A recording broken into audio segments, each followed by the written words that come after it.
Hello, everyone. My name is Keely Denenberg. I'm Senior VP of Client Solutions at Orange Grove Consulting, and I am joined here today by Daphney Valcinor, Senior Facilitator, and Jodi Detjen, Managing Partner, both at Orange Grove Consulting. So lately, we have heard an interest in the world about listening sessions.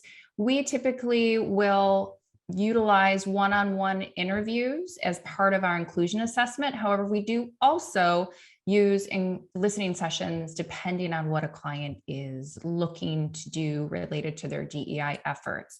So today we're going to have a quick conversation about listening sessions and one-on-one interviews and the way in which we use both of those. So Daphney, can you tell me a little bit about what a listening session is? Yes, I thank you for having me. And part of when we're thinking about listening sessions and why organizations should start doing one of those is that part of the research that we get with a listening session is that it adds context and it adds color to some of the data that we have gathered prior. And so the purpose of a listening session, which is totally different from an interview, which Jodi will get to talk about, is that it really opens up a space where people would normally feel uncomfortable to talk about certain things. And with an experienced facilitator, we can kind of really probe for people to talk a little bit deeper and deeply about certain topics.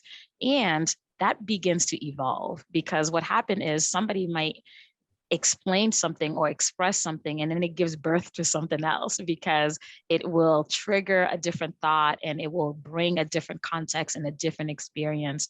And so I think the purpose of a listening session for any organization is the data that we have gathered, but really creating an opportunity where we can add context to lived experience, get the stories. And I think it is in the stories that you really get a good picture as what is going on in your organization, what are the experiences, and what would people want to do with those experiences in terms of how they would like that to be changed. And I think that is the beauty of what a listening session can do. And just add one more thing, because I think Daphney's really illustrated quite thoroughly what it is. I think the one thing that we love about listening sessions is that people build on each other's ideas. So one of the things that will happen is somebody will say something like, oh yeah, like for example, Daphney said something, I'm like, oh yeah, and I wanted to add something to it. It's the same type of dynamic that'll happen in a listening session where you'll get people building on each other's stories. So one of the key ingredients to a listening session that we really spend a lot of time at, and Daphney's like a master at this, is creating that grounded psychological safety, because that's the key ingredient to the success of a listening session. Great, that's super helpful. Jodi, can you tell me a little bit about the contrast between a listening session and a one-on-one interview, which of course I mentioned we use extensively in our inclusion assessments? The beautiful thing about an interview is that you get more of the anonymity. So while with the listening groups, you get the anonymity in a broader sense in terms of, for example, how we analyze the data and how we report that back, there's total anonymity. But however, everybody in the listening group hears what everybody else has said. So what we use the interviews for is to really open it up so that people can tell us things that, have been, or may perhaps more difficult for them to share in a group setting, something where they would like to let us know that something's happening, but they don't want anybody else to know. So we can really guarantee the anonymity in that interview. The interview also allows us to take a more dynamic approach in terms of where we ask additional questions.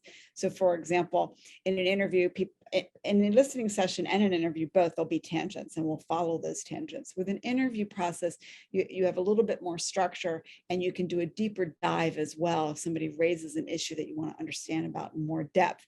And then you're really allowing it to really take, because you're taking a full hour with that person. So that full hour gives you a chance to understand the breadth and the depth in a much more detailed way. The other thing I think that happens with interviews is that it really allows you to qualitatively analyze and compare different perspectives more easily than you do in a listening session. So in a listening session, you're trying to gather that holistic story. With interviews, you're gathering that holistic story across individual interviews. So it allows you to have a little bit more nuance. I would also imagine that in a one-on-one interview, if someone has an outlier opinion, they don't feel swayed by the group and they can express that in this safe space as opposed to a listening session. And that's actually a research documented phenomenon. So that is something that is a risk to a listening session, is that you can have, and this is why we take a lot of time in figuring out who should be participative in that listening session, so that you don't have somebody who is a very dominant speaker, for example, dominate a listening group. Whereas with an interview, you don't care as much because they're just telling their story. So it gives them really the full platform to speak. Got it. Well, this has been super helpful. Thank you so much for joining me today. And we will be back with additional little mini snippets of conversations for you. So check our YouTube channel. Thank you.